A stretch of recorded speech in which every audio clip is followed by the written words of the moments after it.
السلام علیکم۔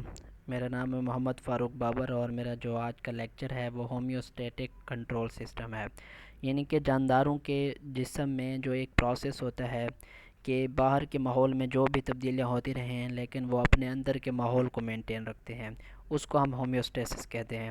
تو وہ جو ہومیوسٹیسس کا پروسیس ہوتا ہے وہ کس طرح ہوتا ہے اور کس طرح اس کو وہ کنٹرول کرتا ہے اپنے اندر کے انوائرنمنٹ کو، تو اس لیکچر میں ہم اس کو پڑھیں گے۔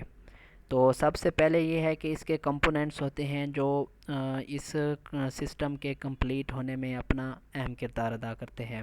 تو ان کمپوننٹس میں ہمارے پاس ریسیپٹرز ہیں، کنٹرول سینٹرز ہیں اور افیکٹرز ہیں۔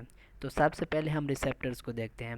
ریسیپٹرز وہ آرگنز یا سیلز ہوتے ہیں جو کہ جسم میں کسی بھی تبدیلی کو ڈیٹیکٹ کرتے ہیں، یعنی کہ محسوس کرتے ہیں، اور وہ اس تبدیلی کو ڈیٹیکٹ کرنے کے بعد کنٹرول سینٹر کو اس تبدیلی کے بارے میں پیغامات بھیج دیتے ہیں۔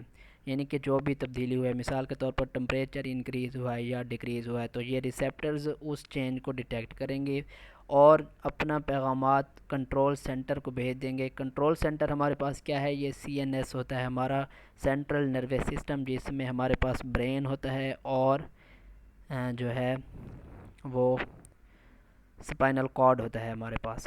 اس کے بعد کنٹرول سینٹر اس آنے والی معلومات کو پروسیس کرتا ہے اور اس کے بارے میں جو ہے وہ ایک حکم جاری کر دیتا ہے افیکٹرز کو۔ تو کنٹرول سینٹر اس تبدیلی کے خلاف جو ہے اپنا ریئیکشن شو کرتے ہوئے افیکٹرز کو اس تبدیلی کے خلاف ایکشن کرنے کا حکم دیتا ہے۔ جو اب افیکٹرز ہوتے ہیں یہ مسلز ہوتے ہیں یا گلینڈ سیلز ہوتے ہیں، یہ اس جسم میں ہونے والی اس تبدیلی کے خلاف جو ہے اپنا ایکشن شو کرتے ہیں اور اس تبدیلی کے خلاف ریزسٹنس شو کر کے اس تبدیلی کو روکتے ہیں۔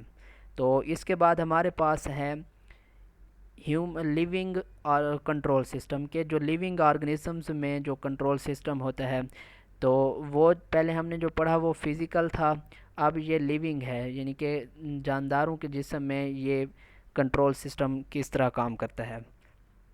تو سب سے پہلے ہمارے پاس ہر آرگنزم میں ٹمپریچر کا ایک سیٹ پوائنٹ ہوتا ہے، یعنی کہ ان میں ایک ٹمپریچر مخصوص ہوتا ہے، مینٹین ہوتا ہے۔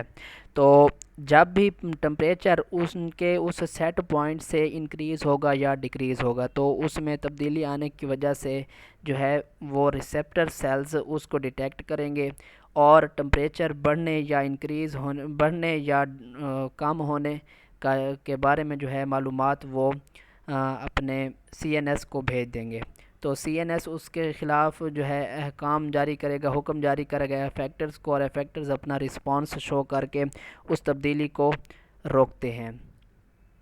تو اگر ٹمپریچر انکریز ہوا تو یہ جو ریسیپٹرز ہوتے ہیں ٹمپریچر انکریز ہونے پر یہ سینٹرل نروس سسٹم کو کہتے ہیں کہ ٹمپریچر کو ڈیکریز کیا جائے، اور اگر ٹمپریچر ڈیکریز ہوتا ہے تو یہ سینٹرل نروس سسٹم کو پیغامات بھیجتے ہیں کہ جو ہے ٹمپریچر کو انکریز کیا جائے۔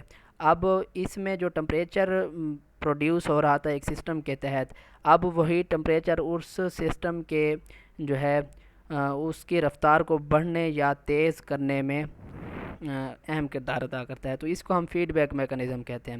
فیڈ بیک میکانزم وہ ہوتا ہے کہ جس میں کسی بھی سسٹم کا جو ہے پیدا کردہ پروڈکٹ اس سسٹم کی رفتار کو یا تیز کر دیتا ہے یا کم کر دیتا ہے۔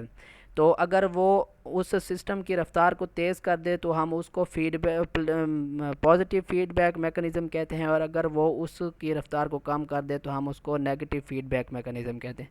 تو اب اس میں ٹمپریچر کسی سسٹم کے تحت انکریز ہوا، لیکن اگر وہ ٹمپریچر پھر اس سسٹم کے یعنی کہ خلاف ہو جاتا ہے اور اس سسٹم کے بڑھنے کی رفتار کو کم کر دیتا ہے سٹیمولائی کی مدد سے اور افیکٹرز کے کام کی وجہ سے، تو اس کو ہم نیگیٹو فیڈ بیک میکانزم کہتے ہیں۔ اس میں ہمارے پاس جو ہے اگر ہم اس کو ڈائیگرام کی مدد سے دیکھیں تو پہلے ہمارے پاس ریسیپٹرز ہوتے ہیں، یہ کسی بھی سٹیمولاس یا چینج کو ڈیٹیکٹ کرتے ہیں۔ اس کے بعد ہمارے پاس کنٹرول سینٹر ہوتا ہے، یہ اس معلومات کو جو ہے پروسیس کرتا ہے اور پھر افیکٹرز کو آرڈر دیتا ہے کہ کیا کام کرنا ہے۔ تو اس طرح جو افیکٹرز اپنا کام کرتے ہوئے اگر باڈی کا ٹمپریچر بڑھتا ہے تو بڑھ رہا ہے تو اس کو ڈکریز کرتے ہیں، اور اگر وہ کم ہو رہا ہے تو اس کو بڑھاتے ہیں۔ تو اس طرح جو ہے لیونگ کنٹرول سسٹم ہمارے پاس کمپلیٹ ہو گیا۔